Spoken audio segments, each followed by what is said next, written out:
Hi, hello, good morning. Welcome to Spardha Lines Daily News Analysis. Today we've picked up a couple of important articles from the Hindu and we've also taken issues from other newspapers as well, which are very important from your KS examination point of view. We've picked up articles from the Hindu, the Indian Express, Deccan Herald, along with the practice questions which are very important from your preliminary examination point of view. So we are bringing in a lot of efforts to ensure that we cover the up-to-date current affairs. So what we thought was, let's make it a paid initiative. How is it going to be paid? All that you have to do is, we will be charging for this initiative. What is the charge? All that you have to do is, you have to hit the like button, subscribe to our YouTube channel and also share it with your fellow aspirants, and that is the charge that we are charging on you. So what are you waiting for? Hit the like button, share it with your fellow aspirants, and that is how you're gonna pay us for the daily news analysis. Let's look into the first practice question and the first article for the day. Consider the following statements. This sanctuary is located in Somarpet Taluk of Kodagu district. Kumara Parvata is the highest peak in it. It has Kuke Subramanya forest range on one side and the Bisley Reserve forest on the other. The above statements best describe which of the sanctuaries? Brahmagiri Wildlife Sanctuary, Jogimatti Wildlife Sanctuary, Pushpagiri Wildlife Sanctuary and Jogimatti Wildlife Sanctuary. The answer to this is, it is nothing but, the answer to this would be very important, which is Pushpagiri Forest Wildlife Sanctuary. So we have missed out while making the practice question. So the answer to this would be Pushpagiri Wildlife Sanctuary. This article here basically speaks about the Pushpagiri Wildlife Sanctuary. So the option should have been Pushpagiri Wildlife Sanctuary, which is C. So this is the right answer. So what is this article speaking about? This article here is speaking about the Pushpagiri Wildlife Sanctuary. So when we speak about the Pushpagiri Wildlife Sanctuary, all the statements that are given here are with respect to the Pushpagiri Wildlife Sanctuary. So this sanctuary is located in Somarpet Taluk of the Kodagu district in the state of Karnataka. This becomes very important, or they can also ask you a question in the form of Pushpagiri Wildlife Sanctuary is in the state of. So Pushpagiri Wildlife Sanctuary is in the state of Karnataka, and where is it? It is in Somarpet Taluk of the Kodagu district. And in this Pushpagiri Wildlife Sanctuary, what we have is the highest peak. The highest peak is in the form of Kumara Parvata. It has the Kuke Subramanya forest range on one side and Bisley Reserve forest on the other side. So what are we speaking about? We are speaking about the Pushpagiri Wildlife Sanctuary. So where is it? It is in Kodagu district in the state of Karnataka. And as part of the assignment, you have to put on the comment section, where is this Brahmagiri Wildlife Sanctuary? Where is this Jogimatti Wildlife Sanctuary? Is what you have to put on the comment section. What does this article speak about? This article currently goes on to say that as youth of our nation, we invest a lot of time on exercises, trekking, enjoying the tourism spots, so on and so forth. And in line with this, there are many people who are visiting the Pushpagiri forest. They are visiting Kumara Parvata. As and when they visit, there are a lot of people who are coming to this place. There is consecutively number of people who are appearing in this place, and there is overcrowding in this locality as well. In order to avoid the overcrowding, the government of Karnataka has directed all the chief conservators of forests that they have to take the permission. So people who are planning to go to Kumara Parvata or Pushpagiri forest, they have to make an online booking process that will be initiated. They have to book a slot and only then enter the Kumara Parvata or the Pushpagiri forest. And this is also being taken primarily because people go to this place, they throw a lot of waste in this locality. This has created a problem of pollution. There is water pollution that is taking place. We throw the plastics as well. So there is plastic pollution that is taking place, and the biodiversity could also be impacted because the water is polluted. So the government went on to say that trekkers are throwing plastic carry bags, bottle plates, leftover food items in the villages on the edge of the forest and the ecological sensitive areas, which is endangering the wildlife. So in order to keep this under check, in order to protect the biodiversity, in order to take due precautions so that there is no plastic pollution and water pollution, this initiative has been taken by the government of Karnataka. So if at all you are the one who is planning to go to Kumara Parvata or the Pushpagiri forest range, in that case you have to make an online booking, get the permission from the government, and only then enter this locality is what is this article all about. So where is this Pushpagiri forest range? It is in the state of Karnataka, and this happens to be in the Kodagu district, and damn important from your preliminary examination point of view. Now let's look into the next practice question and the article. So before that, we have to know where is this located. So we have the Sharavati Valley in the Western Ghats here, and where is the Pushpagiri Wildlife Sanctuary? It is in this point. This can be important from the preliminary examination. So whenever you have a map based question, you have to know in which part is that located. Is it in the northern part? Is it in the eastern, western, southern? Where is it? Because UPSC and KPSC in the past have also asked questions that it is in the southern part of India. It is in the southern part of Karnataka. It is located on the northwestern part of Karnataka. So where is it located? It is in the southern part of Karnataka on the western side. It is close by to the Western Ghats, so you have to know its location as well. Now let's look into the next practice question. Dhimsa is a tribal dance form of which Indian state? Andhra Pradesh, Assam, Punjab, West Bengal. The answer to this is Andhra Pradesh. So Dhimsa happens to be a tribal dance form which is practiced in the state of Andhra Pradesh.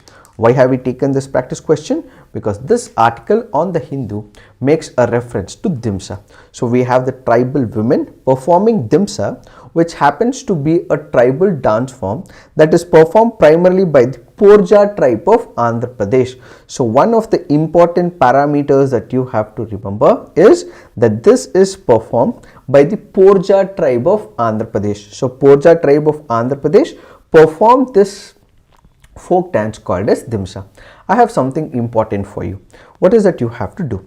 There is this Porja tribe of Andhra Pradesh. What are the important factual data with respect to Porja tribe is what you have to Google and put it on the comment section. So this happens to be an important parameter. So Dhimsa originated in Korapur district in the Odisha state but has almost become the official dance of Visakhapatnam. Dhimsa means the sound of the footsteps. The members play dapu, which happens to be drum with a short stick, and then there is Tudumu, Mori, Kiridi and Jodu Kommalu. This dance is performed both by the men and the women. Both men and women participate in the performance, and this dance is ritualistic in nature as it is done to honor the deities and pray for the peace and welfare in that locality. So these are some of the important factual data that you have to remember. So Dhimsa happens to be a dance form which is practiced in the state of Andhra Pradesh, and it is practiced by the Porja tribe of Andhra Pradesh. So what is that you have to do? Put out the factual information about the Porja tribe on the comment section. This is very, very important from your preliminary examination point of view. Now let's look into the next practice question and the article. With respect to NGC 1512, which of the following statements are correct? It is a barred spiral galaxy. It is approximately 38 million light years away from Earth in the constellation Horologium. NGC 1512 is a member of Dorado group. Which of the statements are correct? What are we speaking about? We are speaking about NGC 1512. What is it? Is it a barred spiral galaxy? Is it about 38 million light years away from the Earth? Is it belonging to a Dorado group? So the answer to this would be 1, 2 and 3. All the three statements that are given here are right. Why have we taken this practice question? Because this article on the Hindu makes a reference to NGC 1512. So this article makes a mention of NGC 1512. This happens to be a spiral galaxy which is located 30 million light years away from the Earth. It is seen that this was recently captured by the James Webb telescope. The images were made public by scientists in the project called as Physics at High Angular Resolution in Nearby Galaxies, and this is what is called as FANGS. So if they ask you a question, what is FANGS, which was recently in news, FANGS happen to be physics at high angular resolution in nearby galaxies. So this is about understanding, reading and meticulously studying about the perception about these galaxies and understanding which are the nearby galaxies, how they work and operate. So another important parameter from your preliminary examination is FANGS, which is to do with the study of the galaxies. This happens to be another important factor. So what is this barred spiral galaxy? A barred spiral galaxy is a spiral galaxy with a central bar-shaped structure which is composed of stars. So this happens to be a galaxy.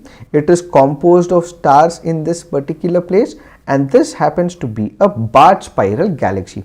Our Milky Way galaxy, where the solar system is located, also can be classified as a barred spiral galaxy.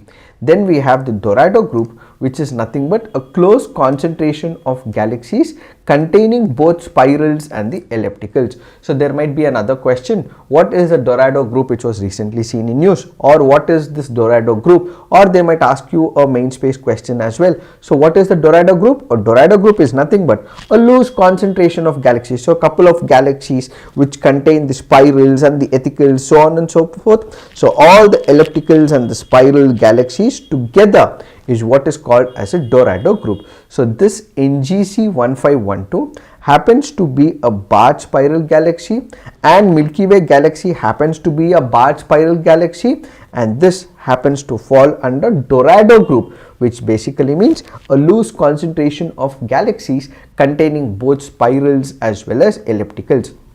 So from the examination point of view, if you look into NGC 1512, all the three statements that are given here are right, which is why the answer to this would be D, which is nothing but 1, 2 and 3. Now let's look into the next practice question. Shumang Leela is a traditional form of theatre practiced in the state of, is it Goa, is it Gujarat, is it Himachal Pradesh or Manipur? The answer to this is Manipur. So Shumang Leela happens to be a traditional form of theatre. This is practiced in the state of Manipur, which happens to be one of the northeastern states in India. Why have we taken this practice question? Because this article here makes a reference to Shumang Leela.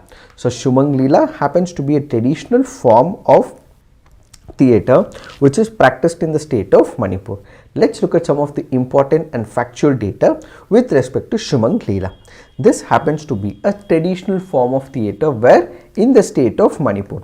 This can be very important from your preliminary examination point of view. So Shumang Leela is a traditional form of theatre in Manipur, and the roles of female artists are all played by the male actors, and male characters are played by the female artists in case of female theatre groups. Originally, Shumang Leela started as a comic genre presented before the kings and the noblemen, which ultimately developed into present form of courtyard enacted play.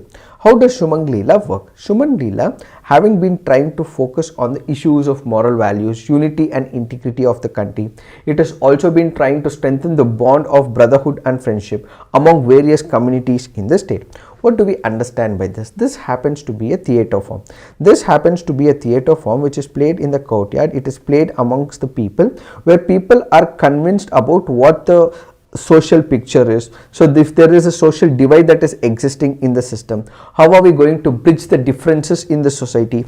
These are some of the advantages with respect to Shumang Leela. So this happens to be a traditional form of theatre which is practiced in the Manipur. Earlier it was a comic genre, which basically means it started as a comedy. It was more about parody in itself. They used to bring some loony acts into picture as well, but over a period of time it has transformed, it has metamorphosized, it has changed into a couple of areas where it is taking real-time situations into place. Let's say for example there is a social issue, they play the drama in the form of taking a social issue and ultimately conveying a meaning to the people in that particular locality. So it is more about real life situations, it is more about social issues as well, it is about issues which is going to create a chaos in the society, so that if at all this is reflected through their drama, they would ultimately able to bridge the differences, and that happens to be the intent of Shumang Leela. So originally it was acted as a comic genre, it started as a comedy, it started as loony act in itself, but then over a period of time they were able to convince the people about the real-time situations and ultimately bridge the differences in the society. So Shumang Leela happens to be a traditional form of theatre that is practiced in the state of Manipur. This can be very important from your preliminary examination point of view. Now let's look into the next practice question and the next article for the day. Battle of Pratapgarh took place on 10th of November 1659 between Shivaji and Bijapur Sultanate, General Afzal Khan, General Mullah Ali of the Adil Shahi Sultanate, General Siddi Masood of Adil Shahi Army, Mughal forces led by Diler Khan. So the Battle of Pratapgarh took place on 10th of November 1969 between Shivaji Maharaj as well as Bijapur Sultanate, General Afzal Khan. So the A, which happens to be Bijapur Sultanate, General Afzal Khan, is the answer for this. So the Battle of Pratapgarh was fought between Shivaji Maharaj and Bijapur Sultanate, General Afzal Khan. These are very important from your preliminary examination point of view. Why have we taken this practice question? This practice question is primarily taken because this article speaks or makes a mention of Pratapgarh Fort. Where is Pratapgarh Fort located? This can be another question that can be asked in your preliminary examination. So Pratapgarh Fort is situated in Mahabaleshwar. It is in this Pratapgarh Fort that we had a Battle of Pratapgarh. So the Battle of Pratapgarh took place on 10 November 1659 at Pratapgarh Fort in Satara. The battle was fought between Maratha forces led by Chhatrapati Shivaji Maharaj and Bijapur troops under General Afzal Khan. The Marathas emerged victorious in this battle, marking their first significant military triumph against a major regional power. In the aftermath of this victory, Shivaji captured 65 elephants, 4,000 horses, 1,200 camels and 10 lakh rupees of cash and jewelry as well. And now we have India, which has nominated the Maratha military landscapes, which include Pratapgarh Fort as well, to showcase the strategic military powers of the Maratha rule for inclusion in the UNESCO World Heritage List. So a proposal has been made by India where they want to include the Pratapgarh Fort as well as other forts which are part of the military landscape of the Marathas into the UNESCO World Heritage List for the year 2024 and 25. And the inception of the Maratha military ideology dates back to the 17th century during the reign of Shivaji Maharaj from 1670 and continued to subsist even during the earlier rules as well. So this can be important from your preliminary examination point of view. Now let's look into the next practice question. Now let's look into the next article. After 4 years of survey, India's snow leopard count put at 718. So first things that we have to understand is, one is with respect to the survey, second is with respect to the factual data, third is with respect to the IUCN status. So when we speak about this entire exercise, India has now estimated that there are about 718 snow leopards in the wild according to the first of its kind 4-year-long estimation. So the snow leopard happens to be an elusive cat. Where is it located? It is located in the mountain terrains that is hard to access, and the exercise for the first time marks a brace threshold for the numbers in the country. The highest number of cats was estimated to be in Ladakh. So where are the highest number of these cats or these snow leopards? They are present in Ladakh. Very important. This is followed by Uttarakhand, Himachal Pradesh, Arunachal Pradesh, Sikkim and Jammu and Kashmir. The first union territory or the state which has the maximum number of snow leopards happen to be Ladakh, which can be asked in your preliminary examination. How was it identified? For the identification, what they basically make use of is the camera. So the exercise involved setting up of cameras of camera traps in 1971 locations and surveying 13,450 km of trails, which team surveyed for recording signs of snow leopards such as cat, hair and other body markers. And now the second important parameter is with respect to your IUCN status. The snow leopard is classified as vulnerable by the IUCN and faces threats from free-ranging dogs, human-animal conflict as well as poaching. And the poaching also happens for the skin of these species as well, and which is why it is in the vulnerable category. So the snow leopards are in vulnerable category, and according to the survey, the highest number of these snow leopards are present in Ladakh, which is very important. Now let's look into the next article. This article here is speaking about death penalty. When we speak about death penalty, what do we understand by it? It happens to be a form of capital punishment. What is capital punishment? Imposing death penalty, that is snatching away the life of a person directly under Article 21 by the state is the capital punishment or the death penalty. So is death penalty admissible? Yes, it is allowed in our country. It is allowed under the law books. So there was a question that was asked before the Supreme Court. So we say Article 21 is one of the important articles of the Indian Constitution. So what does Article 21 say? Article 21 says right to life and personal liberty. So Constitution of India guarantees right to life and personal liberty. So there was a question that was asked before the Supreme Court of India. While the Constitution of India under fundamental rights guarantees Article 21, which is right to life and personal liberty. So the state, by executing death penalty or imposing capital punishment, is snatching away the fundamental right of a person under Article 21. So if at all there is a person who's committed a murder or a heinous activity, this person should be thrown behind bars. Why is this person's life being taken away? Was the question that was asked before the Supreme Court of India. So the Supreme Court of India gave a very valid reason. The Supreme Court of India said yes, Article 21 of the Indian Constitution gives right to life and personal liberty. But this right is not absolute. This is qualified in nature. As long as you do not take away the life of another person, your life would be intact and you would be able to enjoy the life of it. You would be able to enjoy the benefits of your life. But if you are taking away the life of another person, and if this happens to be a heinous activity, you are given a provision, you are given an option of trying to put yourself under the shoes, which means to say that you are put in before the box. You are asked to plead guilty or not. If you are not pleading guilty, there is procedure established by law. If at all you are able to prove you did not commit that particular mistake, you will ultimately be let go as well. You will not be convicted as well. You will be acquitted as well. This means there are enough procedural safeguards and enough procedural laws that are already put in place to ensure that your life is not snatched away. Your life will be snatched away by the state only when you have committed a heinous activity. You have snatched away the life of another person. So the Supreme Court has very clearly laid out, yes, one is about right to life and personal liberty, but you are given a provision, you are given a procedure established by law to prove that you have not committed that mistake. So only after providing all necessities and procedures under Article 21 is when your life would be snatched away. So the central government has consistently maintained it would keep the death penalty in the statute books to act as a deterrent, and for those who are a threat to the society, the Supreme Court too has upheld the constitutional validity of capital punishment in the rarest of the rare cases.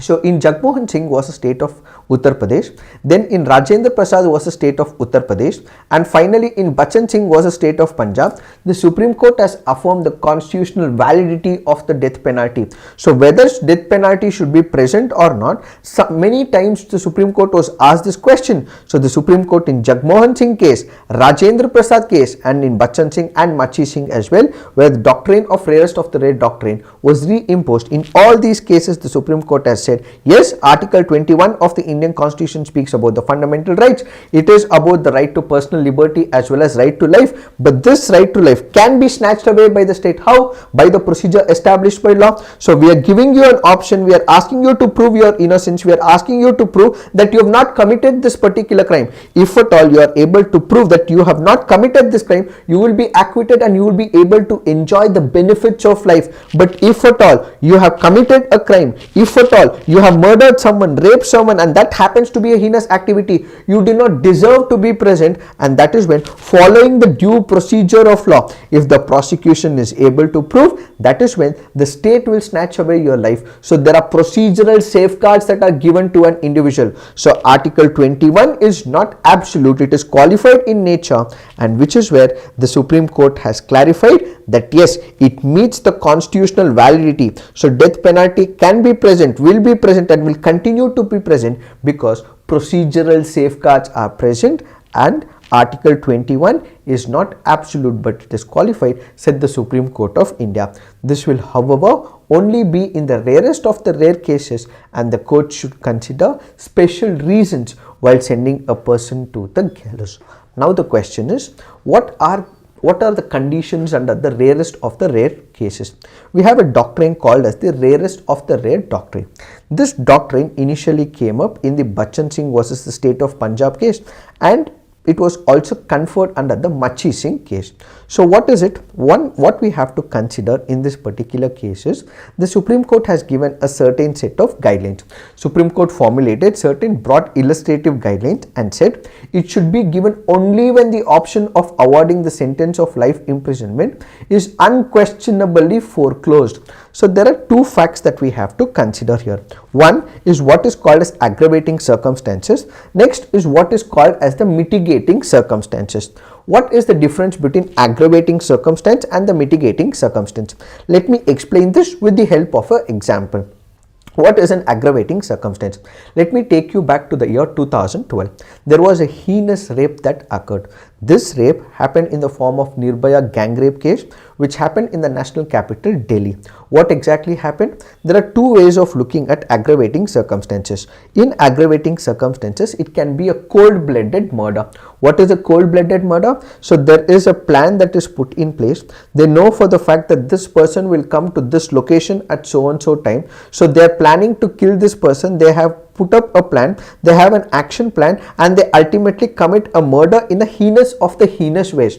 So if at all it is a cold-blooded murder where they have planned it, they have an execution plan, there are people in pipeline to put this action into implementation, that is the cold-blooded murder. So there is aggravating circumstances in here because it happens to be a planned execution, because they already had an executing plan as well. Now what if there is another aggravating circumstance that happened in the case of 2012 where a girl was gang raped by about 4 to 5 men and her intestine, her private parts were completely taken off.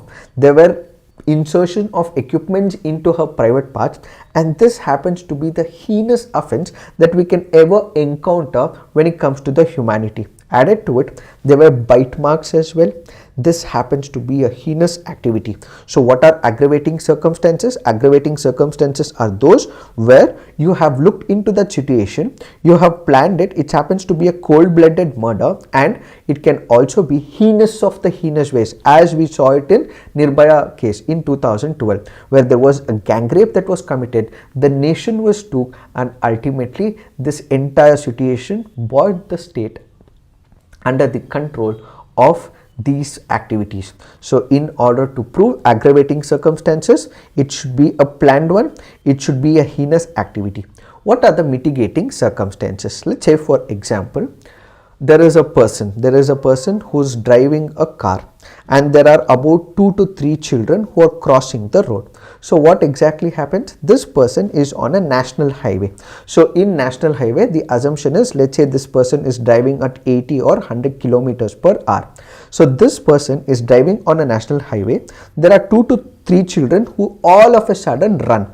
So when they run across, what does this person do? In order to save the lives of these 3 children, he starts driving towards the opposite direction. So as and when he moves the steering wheel in the opposite direction to save the lives of these children, there is another old man or there can be another person as well whom he goes and hits to, and unfortunately it results in the death of this old man or another person. So he has saved the lives of these 3 people, and at the same time he is hit it, and at the same time, let me give you another situation. Let's say I have my brother or sister whom I have to take care of. I go to a nearby hotel, I go to a nearby bakery, I request the person that, dear sir, please give me a plate of idli or a plate of dosa or a plate of sambar rice, whatsoever that is, because my brother or my sister has not eaten the food for about 2 to 3 days. So I make a request. So and this person does not submit to this particular request. While he goes inside, what do? I choose or pick up and rob one loaf of bread, or for example whatever fruits that are kept in that particular hotel or the restaurant. While this person notices me that I am trying to steal or rob, he tries to stop me. In the fit of that particular moment, what do? I just push that person. I do not have the intent to kill that person, but I push this person. So when I push this person, he goes, hits the wall, there is a knife which falls on it, and unfortunately this person passes away. So what happens in this entire situation? Did I have the intent intent to kill that particular person? No. Do I plan to kill that particular person? No. Was it a cold-blooded murder? No. In all these situations, if you see encounter, I did not have the intent to kill the people while I was driving as well, or while I was picking or stealing this particular loaf of bread or the fruits that is placed in the restaurant. Did I have the intent to kill? No. And at the same time, I may be a person from the very poor background. I don't know why I'm committing that particular mistake, but there is a reason for me to take care of my family. So if I do not have any previous precedents, or I come from a particular poor family, I do not have any history as well of committing these heinous offenses or any of these murders, that will fall under the mitigating circumstance. So what should the Supreme Court do? If at all it is putting someone into the gallows, or it is imposing capital punishment or death penalty to a person, it has to categorize whether the crime is with respect to the aggravating circumstance or a mitigating circumstance. If it is falling under the aggravating circumstance, where it is planned, where it is executed, and it happens to be a heinous offense ever encountered, throw him under the gallows and impose death penalty. That is one of the criterion under the dearest of the rare doctrine. But if it has mitigating circumstance, I did not plan for it, it happened in a fit of rage, it happened immediately, and in that particular case, if a person happens to be from a poor background, doesn't know the consequences of it, doesn't have an action plan to implement it, consider that as the mitigating circumstance. So a balance sheet of aggravating and the mitigating circumstances in a particular case has to be drawn to ascertain whether justice will not be done if any punishment less than the death penalty is awarded. So if anything less than the death penalty is awarded to this person, it will be travesty of justice. If at all in the Nirbhaya case, if those people were not imposed with the death penalty, this could have set a benchmark that the state is very liberal on such people. So in order to make sure that we impose death penalty so that it can act as a deterrent, so if an alternative punishment, let's say for example life imprisonment is given, they will be still provided food for the entire lifetime in the jails as well. So in order to showcase that the state is not going to be a nanny state, in order to show that the state is strong, in order to act as a deterrent, such people should be imposed with death penalty. So if there are no alternatives, if it leads to travesty of justice to the victim, impose death penalty is the first criterion. Other question that we have to ask is, there is something uncommon about the incident which renders the sentence of imprisonment for life inadequate. So when it comes to the punishment, we can also provide life imprisonment to that person. What is life imprisonment? For the entire life of that person, he will be put behind bars. So even if life imprisonment is provided, is it travesty of justice? So you have to look at that this particular incident has been so uncommon that a certain brute force is put out. It has been a heinous activity that if this person is not imposed with death penalty, the society will take it as an example. So there is something uncommon about this incident. If at all you see that there is something uncommon, which has been brutal, which has been horrific, it has been something which cannot be imagined by the normal human lives, if that is the situation, impose death penalty. So is it something uncommon about this murder or this heinous activity? If it is so, then impose death penalty. Then the other circumstances of crime, such as that there is no alternative but to impose death penalty, then go ahead with the death penalty. If there are no mitigating factors, there are no mitigating circumstances, that is when you impose death penalty. So if at all it is falling into the criterion of the rarest of the rare doctrine, that is when death penalty will be imposed. So what is the conditions that have been imposed? Under the Machi Singh case, when the victim's house is determined to fire with the aim to prepare him alive or destroy him alive, way of commission of the homicide, when the homicide is submitted in incredibly fierce, detestable, revolting and unforgivable manner, at that point when the casualty is tormented to cruel acts, that is when this person can be imposed with death penalty. At the point when the body of the casualty is ravaged or cut in pieces. There happened to be a recent incident in Delhi where there was a girl who was fallen in love with a man. Her body was chopped into pieces and was also stored in the fridge as well. Can it fall under the rarest of the rare doctrine? Yes, it will fall under the rarest of the rare doctrine. It is not just a murder, it is a heinous activity where the body of a person was chopped into pieces, and we also know for the fact that the dead body of a person also has the right to dignity as well. So does it fall under the rarest of the rare doctrine? Yes. Rationale in the commission of homicide, when all out evil and savagery are the thought process behind the homicide, and it is something socially unacceptable. Let's say for example, if it happens to be a woman, or for example it happens to be a child, or for example they happen to belong to a particularly SC, ST or any other community. If a certain section of people are targeted because they belong to a specific section, in all these cases, if at all they are killed, they fall under the rarest of the rare doctrine. So if they fall in any of these conditions and the criterion and the parameters laid by the Supreme Court of India, it will fall under rarest of the rare doctrine, which means it is an exception carved out, and ultimately right to life can be personally taken off and right to life will not be present, and this person can be imposed with death penalty.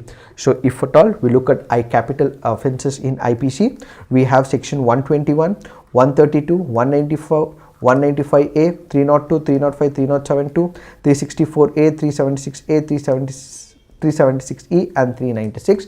All these fall under the death penalty, and as part of the assignment you have to put there are other laws as well, special laws. This is with respect to IPC. There are other special laws. Let's say for example UAPA, Unlawful Activities Prevention Act. Even there you have death penalty. Which are the other laws where death penalty is imposed is what you have to put on the comment section. Now from the examination point of view, we have to know advantages and disadvantages. Should death penalty continue or it should not continue? If death penalty has to continue, why should death penalty continue? First, it is retribution. What is retribution? You have done it, an eye for an eye, a slap for a slap, so on and so forth. So a person has committed this act, he has taken away the life of the victim. So because he's taken away the life of the victim, this person's life should also be taken. So retribution. So you snatch away the life of another person, the state ensures that this person's life is taken away. Retribution, first part. That happens to be the argument as to why the capital punishment has to continue. Second is deterrence. What is deterrence? For example, preventing another person from doing a particular act. So what is deterrence? Deterrence basically makes sure that the other person basically feels that there is a punishment that will be imposed by the state, and as a result I should not commit this particular mistake. So because there is death penalty which will take away or snatch away the life of a person, it will prevent another person. So the state is saying that we will impose death penalty to you. So if you execute so and so plan, we will impose death penalty to you. So it is acting as a deterrent so that that person does not undergo or conduct that activity. So it is acting as a deterrent. And third, it also provides closure for the victims' families as well. So the victim's family, that person could have been the sole breadwinner, that sole person could have been everything to that particular family. Now this person's life is lost away. What should happen to this particular person's life? What was happening to this person's family? This person's family is under grave loss. So how do I ensure that justice is provided to this individual? This is provided by ensuring that capital punishment is imposed on this person. So the state is ensuring that justice is provided to the victim. So closure for the victim's family. So because there is retribution, because it can act as a deterrent, because it provides justice to the victim of the family, in all these cases, that is why death penalty should continue to exist is one line of argument. The second line of argument is that death penalty should not be present. Instead of death penalty, we should go ahead with what is called as the life imprisonment. In fact, many states also promote that as well. In fact, many states have also requested India that please remove death penalty from the statutes and the law books, but India has continued to use death penalty as well as capital punishment.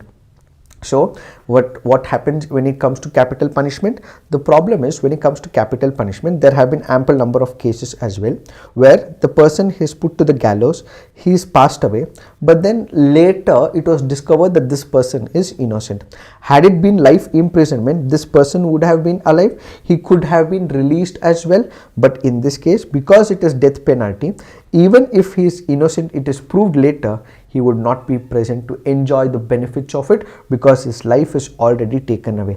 Evidence does not confirm that deterrence works. What do we understand by this? We have been having capital punishment since independence. We continue to have capital punishment and death penalty as well. Has it stopped the grievous of the heinous of the offences? No, it hasn't stopped. So it is the change in the perception, change in the value system, change in the morals and the ethics that has to be brought into picture. These laws will ultimately not act as a deterrence is another viewpoint. And finally, this is a sanitized form of vengeance. What do I mean by it? There, a person is snatching away the life of an individual. Let's say, for example, a person has killed another person. So he, an individual, a private individual, has taken away the life of an individual. So he happens to be a private person who is murdered. But now when you are executing death penalty or capital punishment, it is again murder committed by the state. It is the state which is executing this person. So is it not equal? So ideally it has to be a rehabilitative form of justice that we are enabling. But in this particular case, this person is not allowed to be rehabilitated. He is not changing the perception to come back and lead a normal life. But instead, what we have is a retributive form of justice system, which is not what India wants. India wants what is called as performance changes in the mind, changes in the thought process, and he has to be reintroduced into the society. So this is nothing but the murder by the state, and it should not be present, is what is this other side of the story. So whenever the Sessions Court has imposed a death penalty, this is important from your preliminary examination point of view. Remember, it is only the Sessions Court which has the right to impose the death penalty. You have the city magistrate court, so on and so forth, CJM, that is Chief Judicial Magistrate, they do not have the power to impose death penalties when we are speaking about the trial courts. So in trial courts, it is only the session courts which have the power to impose death penalty. But whenever the sessions court has imposed a death penalty, this should also be approved by the high court by default. So if at all the sessions court has accepted and imposed death penalty, the high court has to take a keen look into it and ultimately can impose death penalty as well. So it is the Sessions Court, the High Court and the Supreme Court which impose death penalty, and no lower courts can impose death penalty. And if it is the Session Court, it has to be approved by the High Court as well. Only then death penalty can be imposed. So these are some of the arguments that we have to know from the preliminary and the mains examination point of view from the death penalty, which can be a very, very important concept for your polity related articles. Now let's look into the next article. This article says, victims of cybercrime reflect on trauma and hard-won lessons in the wake of losses. Are you a person or you have seen a person suffering from cybercrime? Let's say, for example, someone calls you. They say that he is from ICICI Bank. He says he is from HDFC Bank. He says that he is from so and so bank, and he immediately says that if at all you do not reveal the information, give out the information and give the OTP, your account will be blocked. We do not get scammed by such callers, but old age people who are apprehensive that they will not be able to use their accounts, they generally tend to fall prey to such crimes. So if at all there is a person who's called and then this person happens to be a victim of cybercrime where a OTP is asked, and unfortunately this victim also gives the OTP, immediately a certain sum of money is withdrawn from the banks. In all these cases, what happens? This results in the cybercrime and losing of the money as well. If at all that happens, what is that you have to do? You have to immediately call your banks, as well as you can also call number 112.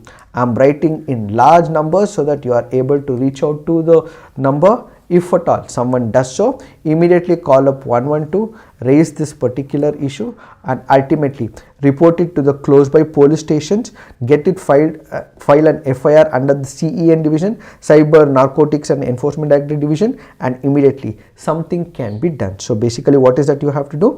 In case there is something of that sort which has occurred where there is a cyber crime, immediately call your bank, ask them to freeze it first. Second, call up 112 and immediately complain about the cybercrime. Immediately they will also work about it, that is the police officers.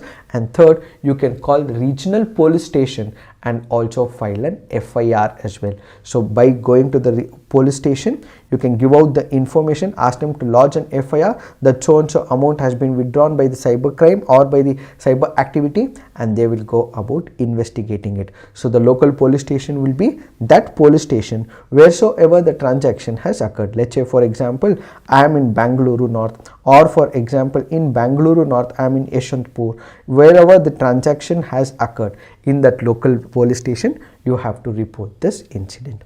It is this that we have to understand with respect to these articles. So this is it for today. Thank you for watching, and if you're liking these initiatives, please do like, subscribe to our YouTube channel and also share it with your fellow aspirants as well. Thank you for watching. All the best.